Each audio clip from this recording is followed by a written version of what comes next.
Olá, gente. Hoje nós vamos falar do tecido conjuntivo. O que vem a ser tecido conjuntivo? O tecido conjuntivo é aquele que vai estar basicamente difundido por todo o nosso corpo. Na realidade, a palavra conjuntivo ela é muito genérica, porque ela representa uma característica que é comum a vários tipos de tecidos encontrados no nosso corpo. O tecido conjuntivo ele é subdividido, porque por mais especialização que cada tecido tenha, eles apresentam características comuns. Por isso, estão dentro do grande grupo denominado de conjuntivo. A característica fundamental do tecido conjuntivo é apresentar substância entre as suas células, as chamadas substâncias intercelular. Essa substância intercelular, ela vai preencher os espaços entre as células de tal maneira que ela cria um aspecto funcional ao tecido. Porém, essa substância pode variar e é justamente essa variação que confere ao grande grupo de conjuntivo as suas especializações.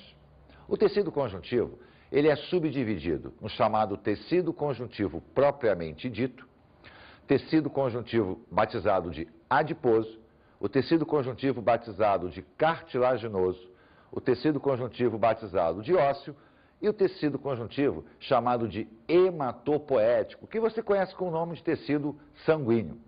Mas esse, a gente vai falar nele na próxima aula, porque ele é muito especial. Hoje, nós vamos nos preocupar efetivamente com o propriamente dito, o adiposo, o cartilaginoso e o ósseo. Independente da especialização que cada um deles tem, todos nascem da mesma maneira. Está lembrado da aula do tecido epitelial que nós falamos na evolução até o processo de diferenciação, onde então a gente olhava 3 tecidos embrionários, o ectoderma, o mesoderma, o endoderma. Para o tecido conjuntivo, essa sequência ela é única. Você vai ter início no zigoto, né? Após a fecundação, começa o processo de segmentação, originando aquele conjuntinho de células denominadas de mórula, e essa mórula então começa a se especializar, formando tecido embrionário, né? O folheto embrionário, denominado de mesoderma. O mesoderma então vai dar origem, entre outras coisas, ao grande grupo de tecido conjuntivo. Então, o tecido conjuntivo não é uma estrutura única. Ele vai ser subdividido dependendo de cada função exercida dele dentro do nosso corpo. E nós vamos começar falando do tecido conjuntivo propriamente dito. Por que ele tem esse nome de tecido conjuntivo propriamente dito? Porque, na realidade, ele é o único tecido que congrega todas as características específicas da palavra conjuntivo. O que é conjuntivo? O que é a conjunção? É a união. Ele, na realidade, vai reunir todos os tecidos. Ele vai ser o elo de ligação entre os mais especializados tecidos no nosso corpo, a nível estrutural e a nível funcional também. Como qualquer outro conjuntivo, ele tem sempre 2 partes: as suas células constituintes e a sua substância intercelular ou intersticial. Vamos começar a falar da substância intersticial ou intercelular. No caso do tecido conjuntivo propriamente dito, como todos os outros, a mais importante substância presente é a água. A água é um dos elementos fundamentais na constituição do tecido conjuntivo. Então, na substância intercelular, nós temos água, temos proteínas, temos carboidratos, temos lipídios e temos um conjunto de fibras. Fibras essas que apresentam características físico-químicas diferentes. Existem 3 fibras básicas: as chamadas elásticas, as chamadas colágenas e as chamadas reticulares. As fibras elásticas possuem uma proteína chamada de elastina. A elastina vai dar a característica elástica do tecido. É a que permite que o nosso tecido mude de forma e volte à sua forma anterior. Então, ela dá ao tecido conjuntivo propriamente dito a característica de mobilidade. Quer ver um exemplo? Quando a gente pega a nossa pele, que a gente aperta na realidade, nós estamos apertando aqui e o tecido conjuntivo lá embaixo vai permitir que ela volte à posição original. Então, essa elasticidade que o tecido conjuntivo possui é dado por essa fibra. Porém, a mais abundante fibra se chama colágeno. É uma fibra altamente resistente, capaz de ser tão dura quanto o osso. Depende da arrumação das suas moléculas. Quando eles se arrumam paralelas, as moléculas se tornam paralelas umas às outras, você tem feixes de fibra, essa fibra se torna muito rígida. Então ela é importante, por exemplo, na ligação do músculo ao osso, aquilo que você conhece com o nome de tendão. O tendão, na realidade, é fibra colágena. Mas a fibra colágena tem uma característica muito interessante. Se ela não estiver arrumada, se ela não estiver paralela, ela permite uma flexibilidade tão grande quanto a elástica. Já nas fibras reticulares, na realidade, ela é formada pelo colágeno. Só que são proteínas colágenas bem fininhas, formando uma rede, daí o nome reticular. Na realidade, essa estrutura está muito ligada ao nosso sistema imunológico e ao nosso sistema produtor de células sanguíneas, lá o tecido hematopoético. Então é uma fibra que não está disseminada pelo nosso corpo de uma maneira assim muito generalizada, mas ela está em locais muito específicos, como por exemplo as áreas produtoras de sangue, a área da medula óssea vermelha. E, óbvio, a gente encontra ela pelo corpo nas áreas do sistema reticular, que é o sistema ligado à parte imunológica. Então nós vimos 3 fibras, colágena, elástica e reticular. Só que a arrumação delas, associada às proteínas, vão caracterizar o tecido conjuntivo propriamente dito de 2 formas, o frouxo e o denso. O tecido conjuntivo frouxo é aquele que preenche o nosso corpo. Na realidade, ele vai estar espalhado por todo o nosso organismo, entre os órgãos, entre uma estrutura e outra, para preencher o espaço vazio. Então ele é amorfo, ele não tem uma forma definida, ele vai se moldar dependendo da região onde ele se encontra. Há uma predominância de água, há uma predominância de proteínas, para que ele tenha uma certa densidade e com isso possa preencher o espaço. Já o denso pode se apresentar de 2 formas, modelada ou não modelada. A não modelada também nós encontramos por todo o corpo. É a famosa derme. Lembra dela que nós estudamos lá no tecido epitelial? Pois é, a derme é tecido conjuntivo propriamente dito, denso, não modelado. Por que ele é não modelado? Porque ele não tem uma organização das fibras colágenas. Elas se arrumam para dar uma certa resistência, mas elas não têm aquele paralelismo que nós tínhamos comentado. Com isso, ele não tem uma forma prévia. Ele tem um aspecto de uma base, mas não um detalhe, uma forma assim pré-definida. Já o modelado, não. O nome está dizendo, ele ganhou um modelo. As fibras se colocam paralelas, dando a máxima resistência possível. É a formação do tendão. O tendão que liga a estrutura muscular ao osso são fibras colágenas que, ao se colocarem em paralelo, formam o chamado tecido conjuntivo propriamente dito, denso, modelado. Então, repara que o tecido conjuntivo propriamente dito, ele está em todo o nosso corpo. Vamos falar agora das células dele. Cada célulazinha tem um papel fundamental em toda essa maquinária conjuntiva. A primeira célula é o fibroblasto. O fibroblasto, o nome está dizendo, ó, fibro. A finalidade dele é formar fibras, é dar a constituição do tecido. Ele é o responsável por montar as estruturas do tecido. Só que a gente tem que entender que toda estrutura celular, ela tem o seu momento de ápice metabólico, quer dizer, ela pode produzir, ou ela tem aquele momento de descanso dela. E a terminologia utilizada, ela é muito ligada a isso. Quando a gente fala no fibroblasto, a palavra blasto está dizendo para a gente que a célula está em plena atividade. É uma célula jovem com capacidade de produzir. Quando a gente fala in situ, o fibrócito, por exemplo, que é a mesma célula, só que agora ela está num sentido de descanso, ela reduz a atividade metabólica dela. Mas a gente tem que entender e lembrar sempre que uma célula é capaz de passar de uma área não metabólica para a metabólica e vice-versa. Quando o nosso tecido está montado, o fibroblasto passa a condição de fibrócito. É uma célula mais fusiforme que vai ficar imóvel, vai ficar no seu metabolismo basal, apenas para mantê-la viva.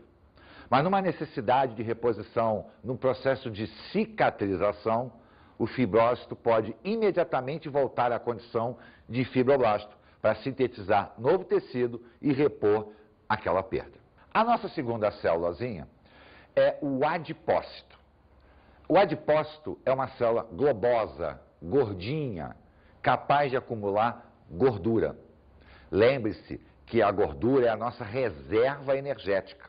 Então o organismo guarda a gordura justamente nessas células. Por isso a gordura engorda, porque a célula expande e com isso expande todo o tecido da gente.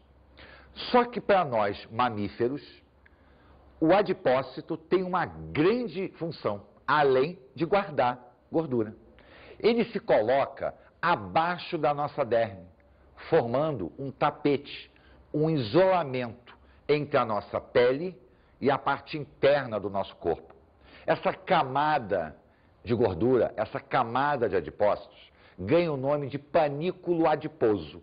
E ele vai isolar o organismo do meio ambiente, fazendo com que a gente não perca calor e também não ganhe em excesso. Porque nós somos animais de temperatura interna constante. Então ela não deve sofrer variações em relação ao meio ambiente. Então essa camada de gordura, já que a gordura é um excelente isolante, vai manter o nosso organismo isolado do meio ambiente. A nossa terceira célula é o mastócito. O mastócito, ele é produtor de duas grandes substâncias, a histamina e a heparina. A histamina tem a característica de aumentar a permeabilidade dos vasos sanguíneos.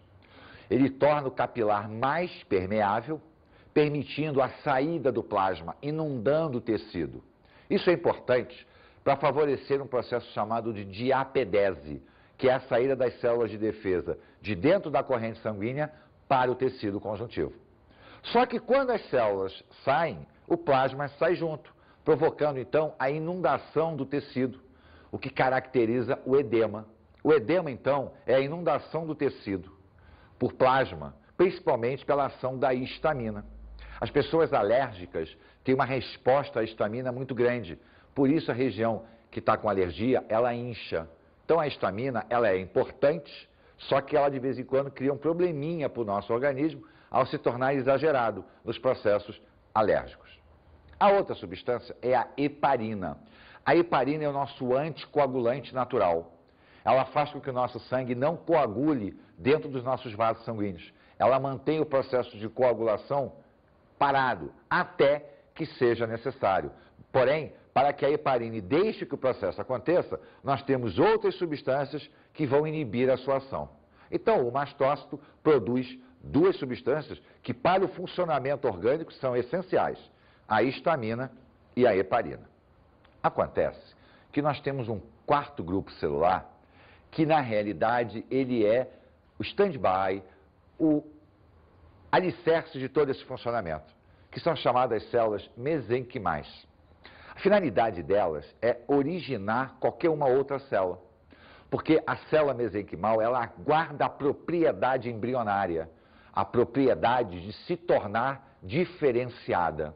Essa célula, ela é considerada tecnicamente como uma célula indiferenciada, ou seja, ela não tem uma forma definida. Dependendo da necessidade, ela vai se diferenciar no mastócito, por exemplo, no fibrócito, por exemplo. Então, ela guarda uma característica embrionária para ser usada pelo nosso tecido dentro de uma necessidade muito grande. A nossa próxima célula denomina-se macrófago. O macrófago, como o nome está dizendo, é uma grande célula comedora. Fago é comer, macro é grande. Na realidade, ela é uma grande célula de defesa. A finalidade dela é patrulhar o nosso organismo. Ela é a nossa primeira linha de combate celular. Qualquer invasão que o nosso tecido ocorra, tenha por um micro-organismo, uma bactéria, um vírus, um protozoário, qualquer coisa, o macrófago será a primeira linha de combate.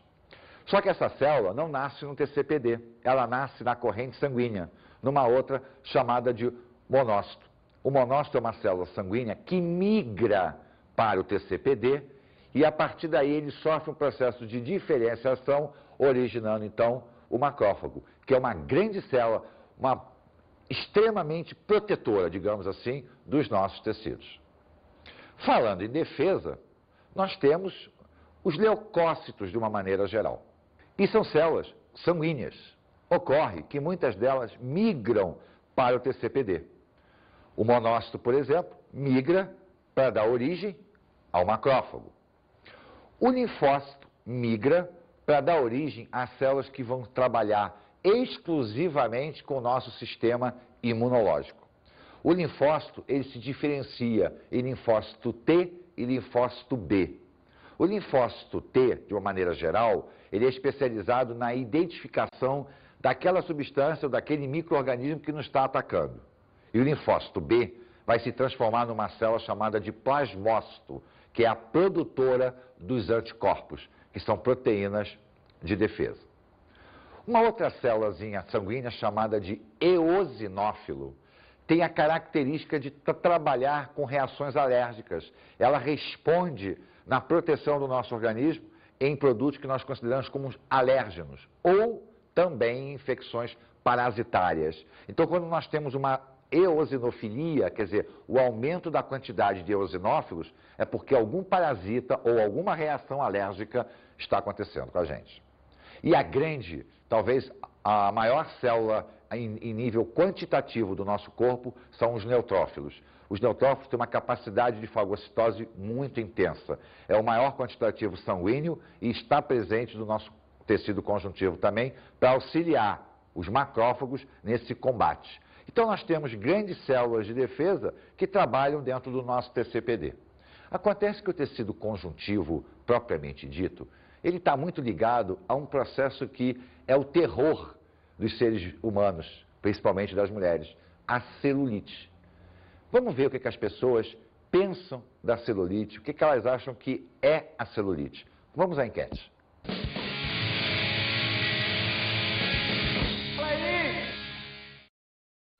Você sabe me dizer o que é que causa celulite?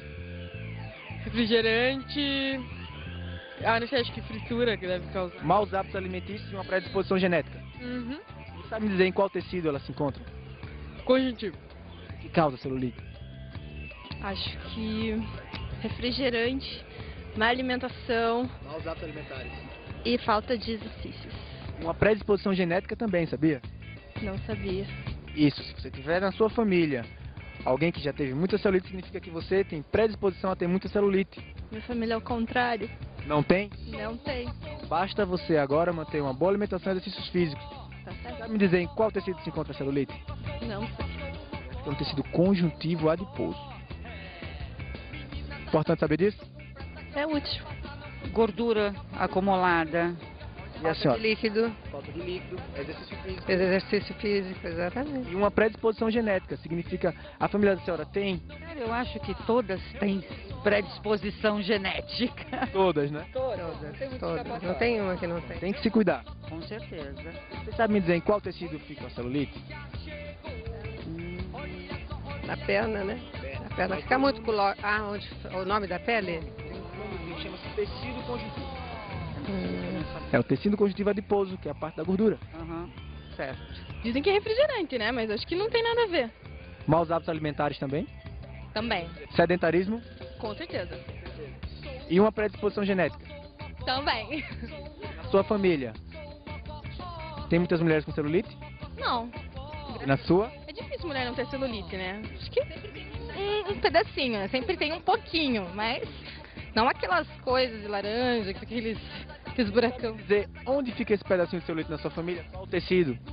Não, Tecido conjuntivo. não sabia. Não. Ele é responsável pelo acúmulo de gordura, é onde está a celulite. Que coisa. Caminhadas, bons hábitos alimentares vai resolver ou não vai? Com certeza.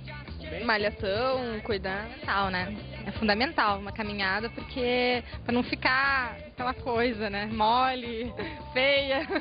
Tudo durinho, tudo em cima. Com certeza. Viram que as pessoas comentam a respeito da celulite?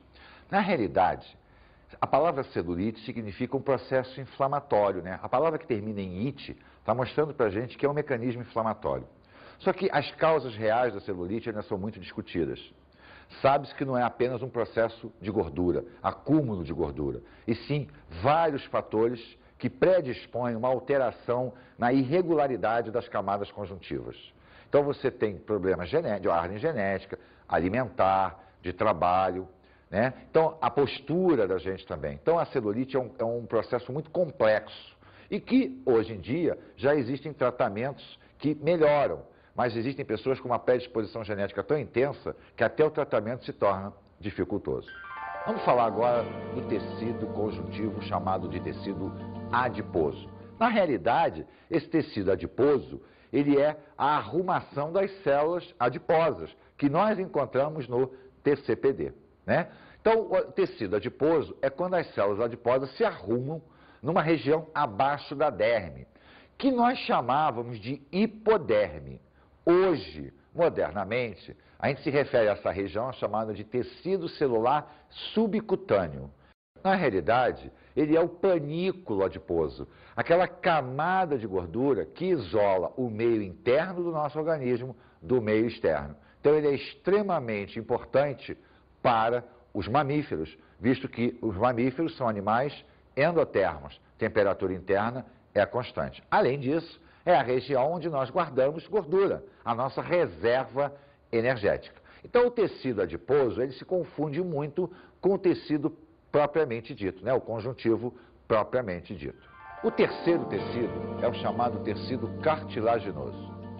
Não confunda tecido cartilaginoso com cartilagem, porque a cartilagem já é a estrutura formada a partir do tecido cartilaginoso. Como ele é um tecido conjuntivo, ele tem a sua substância intercelular e as suas células. Na sua substância intercelular, nós temos a água, proteínas, colágeno e temos também um ácidozinho chamado de ácido hialurônico. O ácido hialurônico é a nossa cola. Na realidade, ele está presente em todos os nossos tecidos, porque ele favorece a união entre as células. No caso do tecido cartilaginoso, ele vai permitir o agregamento das partículas junto com as células do tecido, formando um tecido que tem uma flexibilidade muito grande. E duas fibras fazem parte desse constituinte, colágeno e a elástica. Então, aquelas fibras que nós já vimos no TCPD estarão presentes também no tecido cartilaginoso. As suas células são inicialmente denominadas de condroblastos. Os condroblastos são células de alta atividade metabólica que vão montar esta substância intercelular. Só que à medida que o tecido vai se formando, ele vai se tornando mais denso. E o tecido cartilaginoso, ele tem uma característica, ele não é vascularizado. Ele não tem vaso sanguíneo. Se ele não tem vaso sanguíneo, ele não recebe nutrientes nem oxigênio. Essas célulazinhas, então, os condroblastos, à medida que vão terminando a montagem da substância intercelular, que nós chamamos de matriz cartilaginosa, a densidade fica tão grande que o oxigênio não consegue penetrar. E aí as células vão reduzindo a atividade metabólica dela. Elas vão ficando menores, menores, menores, até que a atividade metabólica simplesmente para. Não para de a célula estar morta, mas reduz a níveis mínimos, só para manter a célula viva. Nesta situação, ela deixa de se chamar condroblasto e passa a se chamar condrócito. Bem, mas o tecido tem que ser nutrido. Ele vai ganhar, então, um tecido conjuntivo por fora dela, o pericôndrio. O pericôndrio é um tecido conjuntivo que reveste o tecido cartilaginoso e por onde existem vasos sanguíneos, permitindo, então, a nutrição das células do tecido cartilaginoso. Mas o tecido cartilaginoso, após essa arrumação, vai dar origem às cartilagens. E nós reconhecemos 3 tipos de cartilagem: a hialina, a elástica e a fibrosa. A hialina é a mais abundante cartilagem do nosso corpo. Na realidade, ela forma o molde do esqueleto do feto. Durante o processo de desenvolvimento fetal, todo o esqueleto é moldado, na sua grande maioria, pela cartilagem hialina, para depois ser substituído por tecido ósseo. Ela está presente também em várias partes, nas extremidades do nosso osso, onde existem as articulações, justamente para permitir que os nossos ossos se movimentem. Ela, por exemplo, forma a cartilagem do tubarão, aquela famosa que o pessoal vende na farmácia. Pois é, o tubarão é um peixe condricte e ele tem toda a sua estrutura formada por cartilagem hialina. A elástica tem uma predominância daquela substância chamada de elastina. Ela é mais flexível, ela tem uma maior elasticidade. Ela está, por exemplo, formando a glote, que é a separação do sistema respiratório e do sistema digestório. Ela forma o nosso pavilhão auditivo, né? A área externa da nossa orelha. E a fibrosa, o nome está dizendo, é a mais resistente, predomínio de colágeno. Ela está presente nas regiões onde há necessidade de amortecer o impacto. Os meniscos, por exemplo, os chamados discos intervertebrais, aqueles que ficam entre as vértebras da nossa coluna vertebral. A finalidade é amortecer o impacto provocado pelo sistema ósseo. Então, o nosso esqueleto sempre vai ter amortecedores nas áreas de maior impacto, nos joelhos, por exemplo, e na nossa coluna vertebral. Então, a cartilagem, ela é importante na estrutura como um todo. E ela, na realidade, vai ser o primórdio do esqueleto, que será formado pelo osso. Isso leva a gente a falar do tecido ósseo, que também não é osso. O tecido ósseo dá origem ao osso, porque o osso não é um tecido, ele é um órgão. Mas isso a gente fala depois. O tecido ósseo não foge àquele padrão, substância intercelular e célula. Substância intercelular do tecido ósseo: água, sempre presente, fosfato, cálcio e colágeno. São os elementos principais da constituição do tecido ósseo. As células responsáveis por essa montagem se chamam osteoblastos. Os osteoblastos, então, são células de grande expansão citoplasmática que vão começar a formar o tecido, incorporar cálcio, incorporar fósforo, produzir colágeno, ou seja, vão montar a matriz óssea, que é a substância intercelular. Mas à medida que a matriz vai ficando pronta, as células vão reduzindo a sua atividade metabólica. Mas ao contrário do tecido cartilaginoso, o tecido ósseo é altamente vascularizado, porque essas expansões citoplasmáticas, à medida que elas vão reduzindo, elas formam canais, e esses canais vão permitir a difusão de plasma, vão permitir a difusão de oxigênio e nutrientes. Com isso, a atividade celular do osso se mantém muito ativa.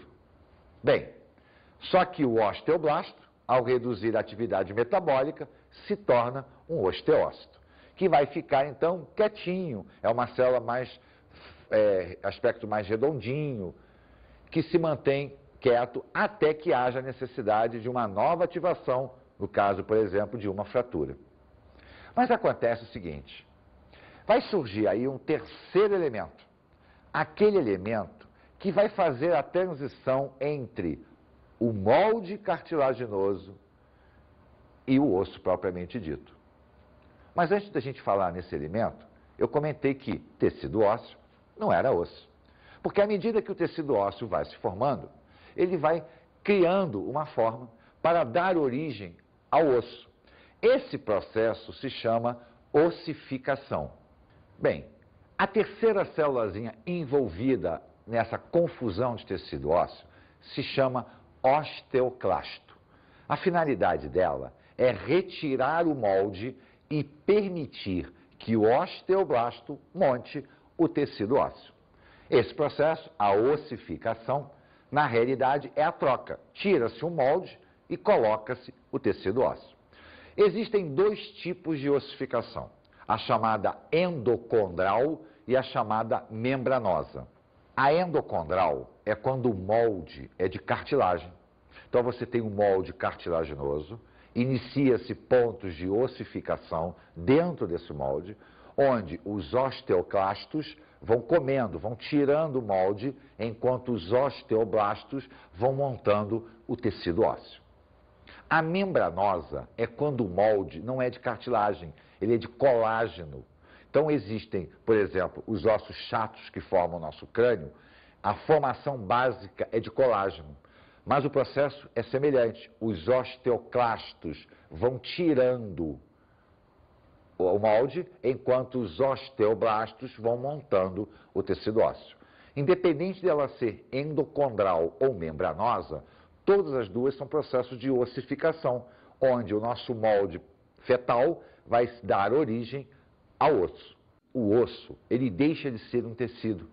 O osso, na realidade, passa a ser um órgão. Por quê? Porque dentro dele vão existir várias funções. A função adiposa, a função cartilaginosa, a função sanguínea. Então ele ganha uma importância fundamental para o nosso organismo. Vamos agora às nossas dicas de estudo.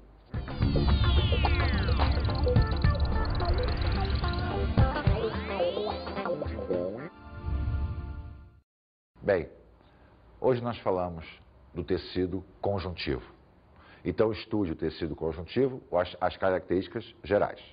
Passe então a olhar cada detalhe, o propriamente dito, suas células, sua substância, o cartilaginoso, o ósseo, o adiposo. Veja as células que têm uma ligação entre cada um desses tecidos. Lembre-se, o conjuntivo forma um grande grupo. Então, nós até temos que estudá-lo de maneira isolada, mas é importante que você entenda o grande conjunto. Um grande abraço.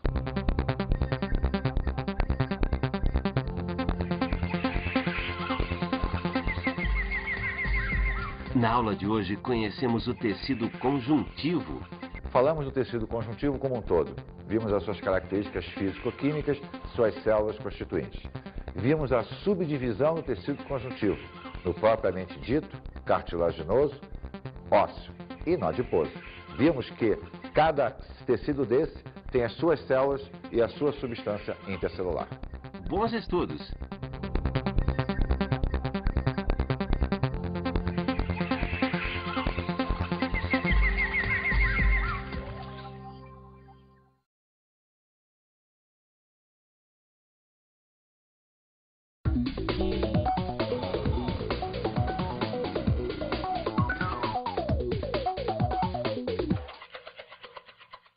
Bem, colega, nós sabemos que o tecido conjuntivo talvez seja o maior de todos os tecidos. Então eu acho importante, sempre considerei muito importante, bater bem, falar bem dele, dar os detalhes, porque ele é o fundamento, basicamente, orgânico da gente. Né? Toda a fisiologia, no fundo, acaba passando pelo tecido conjuntivo. Bom, eu acho bem interessante detalhar o tecido conjuntivo.